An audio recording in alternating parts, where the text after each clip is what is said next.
ये राजस्थान के लिए बहुत ही दुर्भाग्यपूर्ण घटना है और इस घटना की मैं बहुत गहरी निंदा करती हूँ कि राजस्थान की सरकार, प्रशासन और सरकार दोनों इस घटना के दोषी हैं और नाकाम रहे अपने कार्य के अंदर। क्योंकि सबसे मेन पॉइंट ये है कि घटना शुरू कहाँ से हुई, थप्पड़ मारने की नौबत क्यों आई, क्यों वो लोग इतने दिन से अपनी समस्या का समाधान के लिए धरने पर बैठे हुए थे। उन लोगों के लिए यही महत्वपूर्ण। बार बार थोड़ा नेटवर्क की प्रॉब्लम की वजह से थोड़ा डिस्टरबेंस हो रहा है, तो आप सब लोग जुड़े रहिए। थोड़ा पूरे प्रकरण के बारे में हम लोग बात कर रहे हैं। गांव के लोग अपनी समस्या रख रहे थे। एक महिला को मैंने ये सुना कहते हुए डॉक्टर साहब को कि हम लोगों ने हमारी मांग की, हमारे लिए खुद की समस्याओं के लिए धरना दे रहे थे और वो कोई भी कराता, उससे मतलब नहीं था। भाजपा का प्रत्याशी चले जाता, भाजपा के प्रत्याशी सरकार है उनकी, उनको सॉर्ट आउट करना चाहिए था। उस गांव के अंदर समझाइश करनी चाहिए थी। कलेक्टर मैडम को वहां बुला रहे थे तो क्यों नहीं जा रही थी कलेक्टर मैडम? भाजपा का प्रत्याशी वहां चला जाता, क्योंकि सरकार है, सरकार के अंदर सब काम हो सकते हैं। वो क्यों नहीं वहां पे पहुंचे, क्यों नहीं समस्या का समाधान हुआ और यहां तक क्यों इतना उपद्रव वहां पर हुआ? आज मैं दुख व्यक्त कर रही हूं उन लोगों के लिए जिनके घर जला दिए गए। एक महिला सुबह कह रही थी कि हमको घरों से निकालकर खाना खाते हुए लोगों को बाहर निकालकर मारा जा रहा है, पीटा जा रहा है। पुलिस के द्वारा उनकी मोटरसाइकिल जलाई जा रही है, पुलिस के द्वारा उनके साधन जो भी खड़े थे वहां पे घर के अंदर उनको जलाया गया है। उस महिला का बयान है। एक बुजुर्ग व्यक्ति कह रहा है कि हम शाम के टाइम खाना खा रहे थे, मेरी बकरी बांध रहा था दूसरी जगह, आते ही पुलिस ने हमारे ऊपर डंडे बरसाना शुरू कर दिया। क्या आज लोकतंत्र के अंदर आम आदमी को अपनी समस्याओं के समाधान के लिए ये ऐसे तो सुनता ही कौन है? अभी वोट डालने के टाइम पे अपनी समस्या के लिए लोग धरने पर बैठे हुए थे। जबरदस्ती वोट कराने के बजाय प्रशासन को वहां जाके समझाइश करनी चाहिए थी। ये जितना भी घटनाक्रम हुआ, राजनीतिक घटनाक्रम जो भी हुआ, प्रशासनिक घटनाक्रम हुआ, उस सब में सबसे ज्यादा नुकसान किसका हुआ? उस गरीब जनता का, जिनका कोई दोषी नहीं है।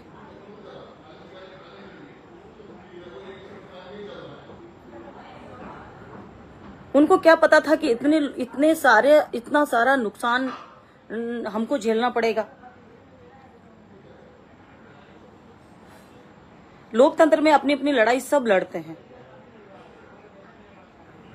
हम उस बात पर नहीं जा रहे। कांग्रेस का भी कैंडिडेट वहां है, भाजपा का भी है, निर्दलीय भी वहां है, लेकिन जो गांव की जनता जो मांग करती है, हर जगह करती है। हम जब चुनाव लड़े, हमारे गांव में भी किया, हम वहां खुद गए, हमारे लोगों को भेजा, प्रशासन को बोला कि समझाइश कर दीजिए, आगे आने वाले समय में हम ये काम करा देंगे। क्या ये इतना सा कहना उनके लिए जरूरी नहीं था? और जिस तरीके से तानाशाही की है, जिस तरीके से लोगों को मारा गया है, आम आदमी को मारा गया है, आप उस पर, जब आप सरकार, भाजपा की सरकार और प्रशासन उस पर जोर दे रहा है कि 2-5 वोट हमारे डल जाए और उससे हमारा ये विरोध नहीं दिख पाए, क्या जनता के सारे अधिकार आप लोगों ने छीन लिए? कोई अधिकार नहीं है। ये मणिपुर बनता हुआ दिखाई दे रहा है राजस्थान। कितने युवाओं की जिंदगी खराब होती जा रही है इसके अंदर।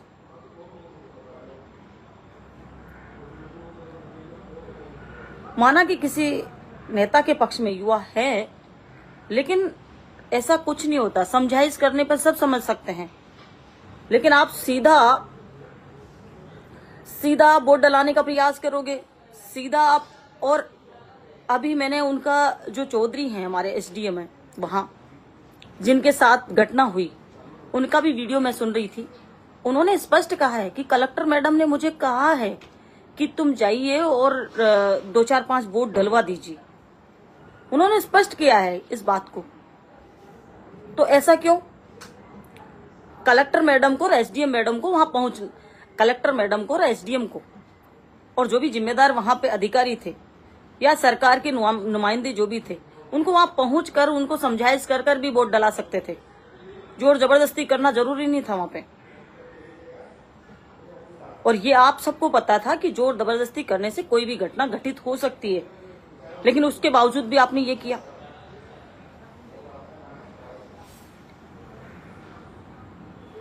निर्दोष लोगों पर गोलियां चलाई गई, रात के समय, अंधेरे के समय वहां पर हमला किया गया। क्यों, क्या हो गया था? अगर नरेश मीणा को गिरफ्तार करना था तो दिन में क्यों नहीं किया आपने? उसी समय करना चाहिए था ना। नरेश मीणा को गिरफ्तार क्यों नहीं किया? क्योंकि आपको गलत तरीके से इस मुद्दे को ज्यादा भड़काना था।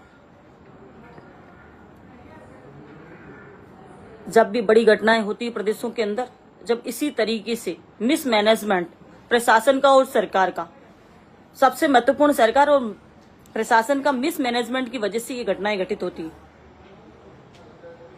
इंसान होता है, समझाने पर सब समझ जाते हैं, अपने मुद्दों पर, अपने अधिकारों पर सब लड़ते हैं।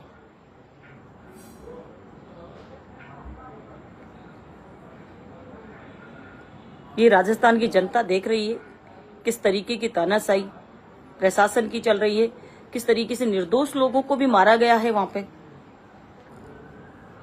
ठीक है, वो जो कुछ कर रहे थे, अगर किसी ने थप्पड़ मारा है तो दिन में आपको अरेस्ट करना चाहिए था, तुरंत ही अरेस्ट करना चाहिए था। क्यों उससे बात कर रहे थे? गले में हाथ कोऑपरेट कर रहा था, दिन के अंदर ही जो करना था वो कर लेते उसी समय।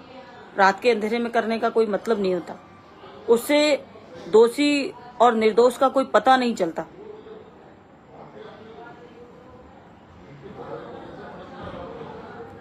ये गलत है, मैं घोर निंदा करती हूँ इस मैटर की, और आगे से ऐसा नहीं हो। मैं मांग करती हूँ कि जो निर्दोष बच्चे हैं उनको रिहा किया जाए। जो निर्दोष हमारे बालक हैं, बहुत बालकों की पहले भी जिंदगी खराब हो चुकी है कई सारे मेट्रो में, और आज भी बहुत सारे बच्चे हमारे लापता हैं। अभी सोशल मीडिया पे घटनाएं चल रही है, कुछ एक महिला की मौत हो गई बताए, तो ये मुझे नहीं पता, लेकिन जो सोशल मीडिया पे जो चल रहा है, जो टीवी चैनल पे जो चल रहे हैं, वो चीजें बहुत ही दुर्भाग्यपूर्ण हैं। और हमारे राजस्थान के लिए तो, राजस्थान एक शांत प्रदेश है, वहां ऐसी घटनाएं होना बहुत बड़ी बात है।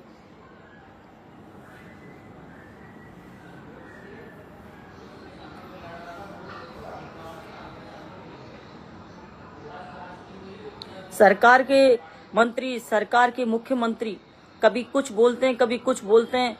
उनको खुद को ये पता नहीं कि हम लोग क्या हैं, किस पद पर हैं, क्या कर रहे हैं, राजस्थान की जनता के साथ क्या कर रहे हैं, राजस्थान की जनता हमसे क्या मांग कर रही है।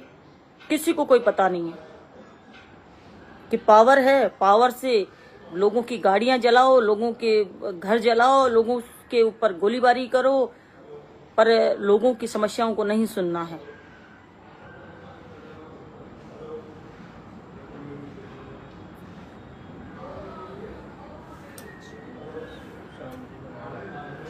मैं मेरे युवा भाइयों से भी कहना चाहूंगी कि सभी लोग शांति बनाए रखें। ये तुम्हारी तरफ नहीं देख रहे हैं, ये समस्याओं की तरफ नहीं देख रहे हैं। इनका कार्य है कि तानाशाही रवैये के हिसाब से, तानाशाही शासन ये लोग करना चाहते हैं, तानाशाही तरीके से ये अपने राजस्थान की जनता को परेशान करना चाहते हैं।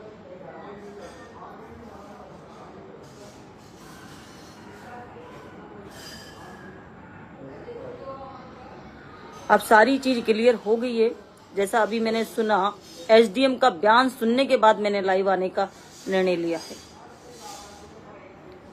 कि एसडीएम को कहा गया जोर जबरदस्ती से 3-4 वोट डलवा दो आप। ये बहुत ही गलत है, समझाइश करनी चाहिए थी आके। उनकी बात क्या है, उनकी सुननी चाहिए थी। ये तुम्हारी जिम्मेदारी है, तुम्हारा दायित्व है, प्रशासन का दायित्व है, कलेक्टर महोदय का दायित्व था ये। लेकिन ये नहीं करके, आदेश करके और किसी अधिकारी को वहां भेजकर जोर जबरदस्ती करना बहुत ही गलत है। और जिनसे वोट डलवाए वो भी आप लोगों की निंदा कर रहे हैं, वो भी ये कह रहे हैं कि हमसे जबरदस्ती करके डलवा रहे हैं।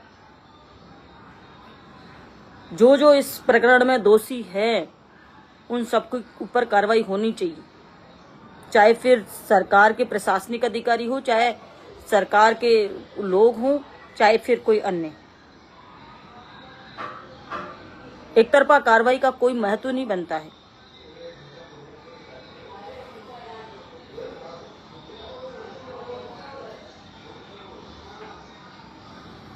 सभी के साथ न्याय होना चाहिए और सभी लोग शांति बनाए रखें, अपना ध्यान रखें। मैं इतनी अपील करती हूँ आप सबसे।